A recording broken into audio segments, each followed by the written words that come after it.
Эгерде биз толугу менен кара кеченин көмүрүн жаккан болсок 1 миллион 100 миң тонна. Анан ошондой смог пайда болуп турган болсо дагы ошону ушунун кесепетинен болуш керек деген ой менен мындай изилдөө иштерин жүргүзүш керек. Бул жерде эмне кызык болушу мүмкүн? Мисалы өзүбүздө ушундай миллиондогон тонналап көмүрлөр турса, ушул окшош эле болуп атса, Эң негизги көрсөткүч мына бүгүнкү күндө ошол смогко таасир берип аткан көрсөткүч ошол Шабыркүлдүн көмүрүндө дагы, Кара Жаранын көмүрүндө дагы курамында смола бар. Демек, эки көмүрдүн кайсынысы смогко түздөн түз тиешеси бар экенин мындай айтпаса деле түшүнүктүү болуп атат да. бүгүнкү күндө азыр эки гана себеби бар. Ушул кара кеченин көмүрү, анан биздин машиналардын чыккан түтүнү деп атат да. Кыргызстандагы көмүр тармагында ошондой инвестиция жасабайбыз. Бул маселени дагы ошол депутаттар мүмкүн эки көмүрдү тең алып келип туруп анан бир мешке жагып туруп текшерип көрүшсө деп болот эле да.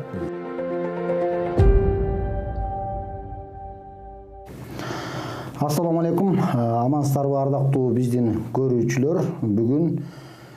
Бүгүнкү берүүбүздө сиздер менен Тоо кенчилер жана геологдор бирикмесинин төрагасы, техника илимдеринин доктору Камчыбеков Дүйшөнбек Кыргызбаевич агай мейманда. Бүгүнкү биздин сүйлөшө турган маселебиз, бүгүнкү сүйлөшө турган боло турган баян негизинен көмүрдүн ушул шаар ичине берип аткан таасири жана оңу тескери тарабы боюнча сөз кылмакчыбыз. Саламатсызбы? Куш келипсиз агай. Рахмат. Кечээ күнү биздин жогорку кеңеште ушул Бишкектин ичин каптап аткан жанагы смог боюнча катуу сөздөр болду. Ошо менен бирге эле биздин Кыргызстандын ичинде чыккан эң чоң кен, көмүр кени, ушул кара кече көмүр кенин киргизбеш керек. Жогорку себеби 50%га чейинки ыштын жогорку себеби ушул кара кече көмүрүнөн деп жатат. Өзүңүздүн ушул жагында адис катары пикириңизди уксак деди элек. Жакшы. Эми бүгүнкү күндө жогорку кеңеш дагы бул маселени көтөрүп атканы иш тууралуу, смог тууралуу маселе бул негизи туура. Анткени биз Бишкек шаарында жашап атабыз да. Акыркы ошол дүйнөлүк коомчулукта айтылып аткан маалыматтар дагы биз ошо Бишкек шаары ошонун абанын таза эместиги боюнча алдыңкы 10-чу орундардын ичине кирип атканы, 3-чү орунга чейин чыгып атканы бул жакшы көрүнүш эмес да, жакшы көрүнүш эмес. Анан негизи бул жерде эмне себептен ыш пайда болуп атат, смог пайда болуп атат, ошонун себебин аныктап айтышыбыз керек да. Анан эми мен ойлойм, бул жогорку кеңештеги айтылган көтөрүлүп аткан маселе туура, бирок кара кече көмүр кенинен көмүр алынбаш керек деген ошонун кесепетинен ыш пайда болуп атат, смог пайда болуп атат деген нерседен биз алысыраак болушубуз керек да. Бул кичине туура эмес да. Туура эмес маалымат. Көмүр жакса эле көмүрдөн смог пайда болот, ыш пайда болот деген анын дагы себептерин аныкташыбыз керек да. Эми биринчи ушул кара кеченин көмүрүнө байланыштуу маселе көтөрүлүп калгандан кийин мындай деп айтсак болот да. Кара кече көмүрү бул өзү кабак көмүр бассейнинин ичине кирет. Ал жерде 20дан ашык көмүр казган мекемелер бар. Бирок көмүрүн баардыгы тең эле, мындайча айтканда курамы, составы бирдей эле да. Негизинен бир эле жерден алынат. Бир эле категорияга кирген баягы бурый, уголь, B3 деген маркага кирген көмүр да. Эми анын мисалы жогорку катмарындагы жаңы казылып аткан көмүр болсо, анын мисалы составы же анын сапаты башкачараак болуп калышы мүмкүн. Себеби ал мисалы миллиондогон жылдар жаткан көмүр окисленный уголь деп коет. Ал күйгөндө башкача күйөт да. Ал эми бүгүнкү күндө мисалы кара кече кени 85-жылдардан бери казылып келаткан көмүр. 85-жылдан бери үстүнкү катмарындагы көмүрлөрдүн баары алынып бүткөн. Ал жерде эки көмүрдүн катмары бар, пласт деп коебуз, основной деп коет, негизги, анан кийин сложный деген пласт бар. Мына бүгүнкү күндө ошол основной деген пласттан көмүр алынып келинет да. Ал жерде коэффициент крыши деген категориясы бар, ошонун негизинде 13 деген категорияга чейин бул экономиканы көтөрө турган категория с крышасы. 190 миллион тонна көмүр бар деп айтылат да. Биз ошондо эле жылына миллион тонна көмүр казып алсак, канча жылга жете турган? Жылына миллион тонна көмүр казып ала турган болсок, дагы 190 жылдык запасыбыз бар деген сөз да бул. Ошол коэффициент крышасы 13 чейин. Андан дагы тереңдеп кеткен, анын мисалы чыгыш тарабына андан тиги Миңкушту көчтөй кеткен, Доңуз аркылуу өткөн, андан ары Көк Мойнок деген участоктарга чейин, Дүңгүрмө деген жер бар, ошол жака чейин кеткен көмүрлөрдү эсептей турган болсок, дагы канча деген жүздөгөн жылдарга жете турган көмүрдүн запасы бар да. Ал үчүн биз мисалы бир чети кубансак болот да. Эми негизги баягы жагдайга токтолуп кете турган болсок, бул ошол буурый угул деп мунун өзүнүн баягы характеристикалары болот да. Биринчи анын тиги жанагы зольность деп коет. Гүл канча процент жаалганда бул кара кече көмүрүнүн 6%дан 10%га чейин түзөт зольность. Андан сырткары сера деген составында болот. Ал ошол 1%ке чейин ашып кетсе. Андан кийин тиги влажность деген болот. Ал бир 15%га чейин жетет. Анан бул көмүрдү жакканда летучие вещества деп коет, ар кандай составында приместер болот. Алар бир 40%-ын тегерегинде болот да. Бул лаборатория түрүндө көп жылдан бери жыл сайын аныкталып, акыркы учурларда Бишкектеске дагы бул көмүр берилип атканда аныкталып, такталып, параметрлери менен кабыл алынып аткан көмүр да. Бул анан экинчи дагы бир жакшы бир көрсөткүч бул теплотворная способность деп коет. Мисалы 1 килограмм көмүр күйгөндө канча килокалорий энергияны бөлүп чыгат. Бул кара кеченики ошол 3,5дан жакшы жерлерине чейин, көмүрдүн пласттарына чейин 5ке чейин, 5000 килокалорий килограммга чейин жетет да. Бул ошол кара кечедеги көмүрдүн мындайча айтканда күйгөндөгү же химиялыкпы, техникалыкпы сапаты, характеристикасы да. Эми өзүңүз айтып аткандай көчө биз бул көмүрдү албашыбыз керек, ошондон жана смог пайда болуп атат. Биз Казакстандын көмүрү ошол эле Шабыркүлдөн алышыбыз керек, Каражарадан алышыбыз керек деген маселеге карап келе турган болсок, ал жерде каменный уголь деп коет. Буурый уголь менен каменный угольдун эң негизги айырмасы каменный угольда жанагы теплотворная способность дегени күйгөндө көбүрөөк чыгат да.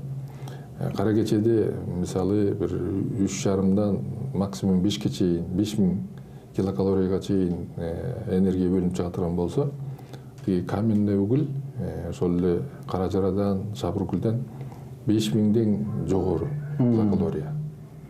Эми мындайча айтканда күйгөндө табы күчтүү деп айтсак. Казакстандыкы биздикинен күчтүүрөөк. Табы күчтүү, анысы бар. Бирок ал жерде жана мен айтып кеткен параметрлерге токтоло турган болсок, зольность ал жерде 10%-ын тегерегинде, мындайча айтканда окшоштук бар кара кеченин көмүрүнө. Влажность дагы 15-20%-ын тегерегинде. Айырма анча бар, бирок окшоштук бар. Ал көп деле таасир бербейт смогко. Летучие вещества дегенде кара кечеде бир 40%-га чейин болсо, Казакстандын көмүрүндө 50%-га чейин летучие веществолор бар. Сера примерно ошондой эле 1%-ка чейин айырмаланып турат. Анан эң негизги көрсөткүч мына бүгүнкү күндө ошол смогко таасир берип аткан көрсөткүч ошол Шабыркүлдүн көмүрүндө дагы, Каражаранын көмүрүндө дагы курамында смола бар. Смола. Ал эми смола күйгөндө, көмүр составында да күйгөндө сөзсүз түрдө жанагындай сажа деп коет. Кара түтүн. Сажа көө чыгат. Демек, караштырып көрө турган болсок, кара кеченин көмүрүндө смола жок болсо, көө чыкпаса, ал эми тиги Шабыркүлдүн көө составында, курамында, ошол эле Каражаранын курамында смола болсо, көө чыга турган болсо, биринчи кезекте биз ойлонушубуз керек, эмне себептен смог пайда болот. Бул ошол кара сажанын негизинен ал атмосферанын бир баягы катмарына жеткенде өзүнүн химиялык составы боюнча, физикалык составы боюнча ошол жерде токтолуп кармалып калып атат. Кармалып калып атат. Бул биринчи жагдай да. Экинчиси, мына бүгүнкү күндө биз толугу менен Бишкек ТЭЦин Кара Кеченин көмүрүнө өткөрө элекпиз. Бир нече жыл мурун биз да ошо адистер катарында айтканбыз. Биз эмнеге ошол Казакстандан көмүр сатып алып, жылына Бишкек ТЭЦинин мындайча айтканда керектелүүчү мындай потребности деп коебуз. 1 миллион 100 миң тоннага чейин жагылат бир жылда Бишкек ТЭЦ. Ошол көмүрдөн мурун толугу менен акыркы жылдарга чейин толугу менен биз Казакстандан алып келгенбиз. Алып келип, ошо көмүрдү жагып келгенбиз. Биз айтып келгенбиз, 1 миллион тонна көмүрдү алып, биз бир 40-50 миллион доллар акчаны Казакстандын мындай айтканда көмүр өнөр жайынын иштетип аткан тармактарга берип атабыз. Биз ошол жака инвестиция кылып атабыз. Эмнеге биз өзүбүздүн Кыргызстандагы көмүр тармагына ошондой инвестиция жасабайбыз. Биз өзүбүзгө жардам берип көтөрүшүбүз керек да. Эми ошондой көтөрүлүп жүргөн маселелердин мындайча айтканда баягы жыйынтыгында биз бекеринен жүздөгөн миллион долларды жумшап Кытайдан акча алып Бишкек ТЭЦин Кыргызстандын биринчи кезекте ошо Кара Кеченин көмүрүн жакканга деп реконструкция жасалды да. Ал акчаны эмнеге жумшадык биринчи кезекте. Ошого байланыштуу акыркы жылдарда ушундай туура саясат деп ойлойбуз кабыл алынган бийлик тарабынан. Биз Казакстандын көмүрүн албай, өзүбүздүн Кыргызстанда казылып алынган көмүрдү алалы. Бир жагынан баягы ата мекендик өзүбүздүн өндүрүштү колдоо максатында. Колдойлуу. Кечирип коесузбу, ортодо дагы бир ушундай маселе суроо болуп атат менде. Мисалы үчүн азыр сиз цифралар менен жанагыдай өздөрүнүн курамы боюнча негизинен биздин Кара Кече менен ошол Казакстандын көмүрүнүн айырмасы аз эле экенин айттыңыз. Анан бул жерде эмне кызык болушу мүмкүн? Мисалы өзүбүздө ушундай миллиондогон тонналап көмүрлөр турса, ушул окшош эле болуп атса, балким кандайдыр бир кызыкчылыктар жокпу? Ушул смог жанагы ышты шылтолоп Казакстан менен кандайдыр бир көмүр ташуу жолдоруна бара тургандай бир нерсе жокпу? Сизге мындай нерсе билинбей элеби? Эми бул сиздин сурооңузга мен дагы кошумча айтып кете турган жагдайлар бар. Ошолорго токтолгондон кийин анан жооп берейин, эгер мүмкүн болсо. Бул баягы биринчи жагдай болуп атат да. Көмүрдүн сапатына карап келе турган болсок, Кара Кеченин көмүрүнүн мисалы жана смаласы жок, сажа көбү чыкпаса. Ал эми караганда дебедим, Казакстандын көмүрүнүн составында курамында смала болгондон кийин көбү чыкса, демек эки көмүрдүн кайсынысы смогко түздөн түз тиешеси бар экенин эми мындай айтпаса деле түшүнүктүү болуп атат да. Эми экинчи жагдай. Бүгүнкү күндө биз мисалы Бишкек ТЭЦин толугу менен Кара Кеченин көмүрүнө өткөрө элекпиз. Акыркы маалыматтар боюнча 11 айдын жыйынтыгы менен эле биз Казакстандан мисалы жылдагыларга караганда 1 миллион 100 миң эмес, акыркы маалымат боюнча 435 миң тонна көмүр алып турбуз. Мына ушул быйылкы акыркы 11 айдын менен, былтыркы жылдын жыйынтыгы менен 11 айдын. Демек биз бүгүнкү күндө Кара Кечеден алынган көмүр бул болсо, эми ашып кетсе бир 30% түшөт. ТЭЦте пайдаланып аткан.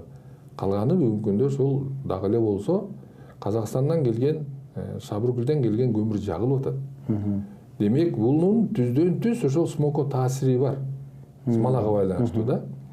Эгерде биз толугу менен Кара Кеченин көмүрүн жаккан болсок, 1 миллион 100 миң тонна. Анан ошондой смог пайда болуп турган болсо дагы, ошону ушунун кесепетинен болуш керек деген ой менен мындай изилдөө иштерин жүргүзүш керек. Ошол эле атмосферадан зондду кое беребизби, мындайча айтканда проба алып, Анан составын аныктап туруп, ал көмүрдөн чыккан тиги составындагы нерселерден, курамындагы нерселерден чыгып атабы жокпу деп аны да аныкташыбыз керек да. Бул биринчи себеп да. Эми экинчи себеби бүгүнкү күндө бир эле Бишкектин ичинде акыркы маалымат боюнча 426 миң машина катталган экен. Ошонун 85%, катталган машина 85% баягы срок службасы менен алганда 15 жылдан мурунку эски машиналар. Эски машиналар экен. Демек, бул Бишкектин ичинде эле 426 миң машина болсо, анан Бишкектин тегерегинде канча деген айылдар бар? Аларда дагы ошондой эле мисалы деңгээлдеги эски машиналар болсо, алар дагы Бишкекке кирип чыгып турушат. Алардын таасири кандай? Мына бүгүнкү күндө ошол министрлик дагы, экология министрлиги деп коелу. Алар дагы ушул маселеге токтолуп, бир жаңы катализаторлордун түрүн ойлоп таап, анан кийин аны тиги биз испытание өткөрүп, алар да реклама кылып атышпайбы? Ошол жолго да өтө турган болсок, мүмкүн бул смог маселесинин чечилишинде да өзүнчө бир үлүш, бир жардам берет депчи. Бул эң чоң маселе да. Бул көмүрдөн дагы ошол пайдаланылып аткан машиналерден жана чыккан газдарды, выхлопной газдар деп койсок, катализаторлор да жок болсо, ошолордун кесепетинен сөзсүз түрдө бир канча пайыз ошол ышка таасир берип атат. Муну да өзүнчө изилдеш керек да. Мунун да таасири өтө чоң да. Үчүнчү жагдай, бүгүнкү күндө бизге жакын жайгашкан ошол эле мисалы Сокулук району же болбосо тиги Московский район, Кара-Балтага чейин көптөгөн кирпич чыгарган заводдор жайгашкан. Ошол темир эриткен заводдор бар бизде азыр ушул шаардын тегеретелери. Акыркы учурларда кандай көп маалыматтар чыгып атат.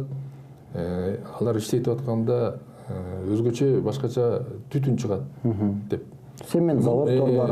Мунун баары демеге байланыштуу да. Биз жанагы Розоветров деген нерсени унутпашыбыз керек да. Ал сөзсүз түрдө ошол батыштан чыгыш тигүүстө кетет. Бул Кара-Балтадан тартып, ошол мисалы түздөн түз ошол Жунда заводунан эске алып, анан кирпич чыгарган заводдорду эске алып, анан швейный цехтерден чыккан продукцияларды кимдер пайдаланып атат, ошондой мекемелердин баарын эске алып туруп, ошол жактан келген абадагы түздөн түз ошол Бишкектеги үстүндөгү пайда болгон смогко таасирин тийгизет да. Бул да бир өзүнчө бир маселе жагдай да. Мына ушул маселелердин баарын анан карап көргөндөн кийин өзүнөн өзү эле кара кечейинин көмүрүнүн таасири өтө эле чоң эмесеки. Кече күнү ошол жогорку кеңештин депутаты Балбак Түлөбаев өзүнүн сөзүндө айтты, эгерде биз ТЭЦти, ошол бизге Бишкек ТЭЦин Казакстандын көмүрүнө өткөзсөк, бизде 40%ден ашыгыраак ушу смог жоюлат деди. Бул 40% деген дээрлик азыркы чоң ушу смогко чоң маселе болуп аткан көрсөткүч. 40% бул оңой эмес, бул жарым. Анан сиз бүгүн айтып атпайсызбы, азыр бизде деле буга чейин кабар жок эле. Ошо менен эле бирге Казакстандын деле көмүрү кошо жагылып аткан. Ошо менен кошо бирге эле жагылып аткан. Анан алардын курамындагы жанагы смоланын маселесин айттыңыз.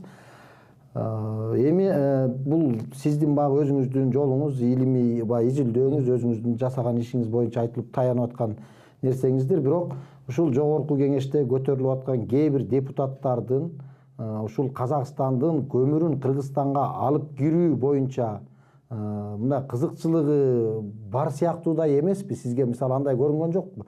Себеп деген алардын ушул көмүрлөрдү жанагыдай текшерүү, тескөө, же болбосо алардын курамын изилдөө деген ал депутаттар ал жагынан адис эмес да. Ушул жагына кичине жооп берсеңиз. Эми башында өзүңүз суроо берип кеттиңиз эле, мен кийинчерээк жооп берсем дедим элем. Ооба. Эми азыр мисалы бул маселеге да токтолсок болот да. Эми канчалык деңгээлде ошондой иш-чара жүрүп атканы, ошол иш-чаранын негизинде биздин экономикабызга мындай таасирин канчалык деңгээлде тийгизет, экономикага байланыштуу бул пайдалуубу же зыяндуубу, бул өзүнчө бир башка маселеси болушу мүмкүн. Эми тиешелүү органдар бар да, эгер туура эмес жагдайлар менен ушундай иш чара жүргүзүп атса, ал өздөрү жооп бериш керек да. Бирок мисалы өзүңүз айтып аткандай, бул маселе жөндөн жөн пайда болушу мүмкүн эмес. Бул маселе мүмкүн ошол өзүңүз айтып аткандай жагдайлар менен дагы иш чаралар жүргүзүп аткан нерсе да болуп турушу мүмкүн да. Себеби биз өзүбүз жакшы билебиз. Учурунда бүгүнкү күндөн бери раматтылык болуп калды. Айдар Акаев дагы бул маселе менен иштеп келген. Себеби мисалы 1 миллион тонна көмүр. Бул маселе менен болгондо тагыраак Казакстандан ушул көмүрдүн киргизүүсүнө ошол биздин экс президенттин уулу көзөтүп кеткен Айдар Акаевдин дагы кызыкчылыгы болгон. Ошолор аркылуу кирген деген сөз да. Бул эми ошондон бери келаткан нерсе да. Бул эми мындай экен да. Миллион тонна көмүр киргизсең, ошол маселени чечип бергениң үчүн сен сөзсүз түрдө эми ар кандай маалыматтар бар. $3 тоннасына $10 чейин үстүнө кошумча баягы пайда тапсаң болот деп. Бул маселе менен Максим Бакиев дагы учурунда алектенип иш алып барган. Кийин деле биз угуп калбадыкпы? Тиги Кутманова дагы министр болгондо Казакстанга барып, Казакстандан ушул көмүр Кыргызстанга киргизебиз деген сүйлөшүүлөр жүргүзүлүп, компаниялардын аттары айтылып, анан кийин токтоп калбады, чечилбей. Бүгүнкү күндө дагы мүмкүн ушул маселе көтөрүлүп атышы мүмкүн да. Эми ал кандай кызыкчылыктар менен жүргүзүлүп атат, аны экономикага байланыштырып, Кыргызстандын мындай айтканда экономикалык коопсуздугуна байланыштырып, тиешелүү органдар бул маселе менен иштесе болот деп ойлойм да. Анан биздин адис катарында айта турган оюбуз биринчи кезекте ошо кара кече көмүрүнүн таасири барбы? Мына бүгүнкү күндө ошол эле депутаттар ошол энергетика министрине да суроо койсо болот да. Мисалы Бишкекте бир айда канча көмүр жагылды? Морки отопительный сезон башталганда. Ошонун канча пайызы Кыргызстандан келген көмүр, ал эми канча пайызы Казакстандан келген көмүр. Ошо менен эсептеп келгенде эле таасири кандай болуп атканын билсек болот да. Мен да бир мисал келтирип айтып берейин. Мисалы Жунгал району Ойдуңда жайгашкан да. Падина деп коебуз, Жунгал Падина Ойдуңда. Тегерегинин баары тең тоолор менен курчалган. Түз мындай шамал келип Жунгал өрөөнүн аралап өтүп кетет деген деле мүмкүнчүлүк жок. Тиягы Сусамыр болсо 2 тоонун ортосу менен Сусамырдан аккан Көкөмөрөн дарыясы. Бияктан болсо Дүңгүрөмөгө чейин Жунгал суусу кошулган Көкөмөрөн дарыясы. Мында ачык деле жери жок. Тоолор менен тосулуп турат. А жерде 60 миңден кем эмес эл жашайт. 10 миңден кем эмес үй бар. Кыш келгенде баардыгы тең ошол кара кеченин көмүрүн жагат. Анан Ойдуңда чуңкурда жашаган жерде эмне үчүн смог пайда болбойт? Биринчи кезекте ошол жерде смог пайда болуш керек эле да. Андай нерсени мисалы биз Кызартын белине чыгып баратканда дагы кыштын күнү Жуңгалдын ичин карап, үстүнүн баары тең теме иш болуп калыптыр, смог болуп калыптыр, көмүрдүн кесепетинен деп айтышыбыз керек эле да. Андай нерсе жок да. Экинчи анан айтылат, тиги кара кеченин көмүрүн жакканда бул жыгачтай эле күйүп кетет. Тез эле күйүп кетет. Анын от жакканда, жаң жагып атканда кичине бир түтүн чыккандай болбосо, түтүн күйүп атканда түтүн чыкканды билбейт. Анан анча эле күл калып калат. Башка нерсе жок. Ал эми биз мисалы ошол Казакстандан келген көмүрлөрдү жектамда жашап атканда жагып көрдүк. Чакканда түтүн чыгат кара. Анан кийин моорунун ичинин баары тең бүт неме болуп калат, сымаңла болуп калат, жагып калат. Экөөнүн кайсынысы пайдалуу? Жылуулук жагынан Казакстандыкы көбүрөөк жылуулук бөлүп чыгарат. Табы күчтүү дегенде. А бирок кара кеченин көмүрү тазараак болуп атпайбы? Ошол маселени дагы ошол депутаттар мүмкүн эки көмүрдү тең алып келип туруп анан бир мешке жагып туруп текшерип көрсө деп болот эле да. Бул негизи ушул кара кеченин көмүрү менен ТЭС гана эмес, жалпы жеке журтчулукту дагы, жашоочуларды да камсыздоону президент өзү колго алып, демилгелеп, өкмөттүн көмүрү деп баягы тыштан келген көмүрлөрдөн баасын төмөн коюп сатыкка чыгарды. Бул башында 2 жылда ушундай жетишпегендик болуп, ушундай болуп атты эле. Азыр ар бир белгилүү жерлердин баардыгында ошондой көмүр кампалары бар. Алардын баардыгынан эл алып азыр жагат. Биздин Бишкектин ушул борбордук тарабы, борбордук тарап деле толук эмес, бизде көп кабаттуу үйлөр эмес, негизинен жеке баягы өздөрүнүн мешин колдонгон калк жашайбыз да. Бирок бул смог деген, ушул ыш деген нерсе Алмаз Шаршенович президент болуп турганда мурда эле башталган. Негизи баягы кыштын эмесинде ага чейин шылтап келишкен жанагы тигүүчүлөрдүн чыккан кесиндилер, ошолордон чыккан отходтордон болуп атат деп, негизинен ал деле нерсе бүгүнкү күндө тыйылды. Дээрлик жокко эсе. Бүгүнкү күндө азыр 2 гана себеби бар. Ушул Каракеченин көмүрү, анан биздин машиналардын чыккан түтүнү деп атат да. Сиздин оюңузча бүгүнкү күндө Каракече көмүрүн тыюуга негиз жок деп ойлойсуз да? Негиз жок деп мен айта алам. Мисалы, ошол эле өнүккөн Европа өлкөлөрү деле, мисалы, жанагы Россия менен Украинанын ортосундагы коогалагандан кийин Европа өлкөлөрүндө баягы газдын тартыштыгына байланыштуу алар дагы ошол эле өнүккөн Германия өлкөсү деле бүгүнкү күндө ошол көмүр менен пайдалануучу тесттерин кайра иштетип атат да. Энергия керек деп иштетип атат да. Биздин көмүр, мен башында айтып кетпедимби, бул башкача көмүр да. Эми биз мисалы ошол эле бойдон эле жага беришибиз керек деген маселе менен чектелип токтолуп калбашыбыз керек. Биз эми илим деген жылып атат, билим деген баягы өнүгүп атат дегендейчи.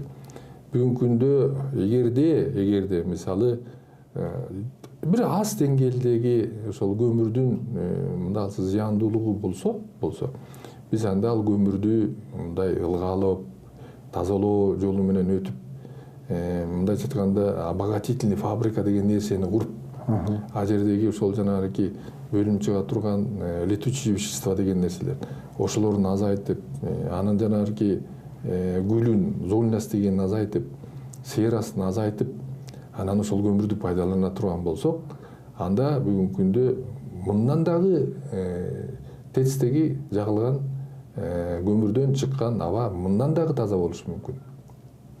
Каракеченин көмүрүнчү биз ошондой жолу өтүшүбүз керек. Экинчи жолу эл ошол көмүрдү алып ар кандай шарттар менен бүгүнкү күндө ошо Каракеченин көмүрүнөн Бишкектин ичиндеги айылдагы элдердин баары тең бүт ошол көмүрдү жаап пайдаланып атат да. Биз эмне үчүн ошол көмүрдөн депутаттар дагы туура маселе көтөрдү. Биз дагы ошол маселени көп жылдан бери айтып келгенбиз. Тазалап туруп, жана брикет чыгарып туруп сатсак, мүмкүн биринчи кезекте баягы колдон келген адамдар көп эле да. Ошол адамдар жагып пайдалана баштаса, анын пайдалуулугун көргөн башка адамдар да сатып алып жакса, анда ошол Бишкектин ичиндеги жер тамдардагы жагылып аткан нерселер, айыл четинде мисалы газ маселеси да жетелик. Алар ошолдой брикет көмүрлөр жакса, аба мындан да жакшы тазаралат да. Биз ошондой жолдорго барышыбыз керек да. Анан мүмкүн болсо, эми мисалы биздин өкмөт дагы ошонун үстүндө иштеп атпайбы? Колдон келсе, ошо Бишкек ТЭЦин толугу менен газга өткөрсөк. Аны ошол көтөрүштү, бирок бул жакын арада өтө турган маселе эмес. Себеп дегенде биздин каражат жетпейт деп атат да. Ошол биз газга өткүчөктү, бул жакын арада газга өтпөйт, бирок биз өткүчөктү жалаң ошол Казакстандын көмүрүн жагышыбыз керек деген маселени көтөрүштү биздин депутаттар. Эми ал бул мен башында жана айтып кетпедим, бул кичине туура эмес, анткени эмне себептен мен баягы далилдегенге аракет кылып көрдүм. Эмне себептен жана ыштын, смогтун пайда болушунун эң биринчи себеби бул ошол тиги жана смолага байланыштуу. Смоладан күйгөндөгү жана сажа деген нерсенин көбүнүн пайда болушу ошонун кесепетинен болот да, ошонун кесепетинен. Бүгүнкү күндө андай нерсеге биз барбашыбыз керек. Өзүбүздүн мекемени иштеткенге жардам берип аракет кылышыбыз керек. Андан көрө ошол мисалы Казакстандын көмүрүн кайран 1 миллион тонна көмүр сатып ала турган болсок, ага бир 40 миллион, 50 миллион доллар акчаны ошол жака жумшабай, ошол акчаны жана ортомчуларга дагы ар кандай бир жол коюп бербей деген сөз менен. Ошол акчаны кайра мүмкүн 40 миллион долларлык же 50 миллион долларлык ошол жерге обогатительный фабриканы курсак, анда ошол маселенин негизинде биз экологияга байланыштуу көп жагдайларды чечип алсак болот да.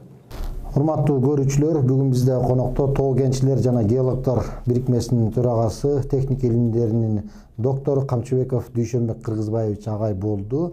Негизинен адистин айтымы жана өзүнүн пикири боюнча Казакстандын көмүрүн алуудан баш тартыш керек жана ошо менен эле бирге Кара Кеченин көмүрүнөн смог чыгып атат деген дооматка негиз жок экенин айтты. Саламатта болуңуздар. Кийинки көрүшкөнгө чейин аман болуңуздар.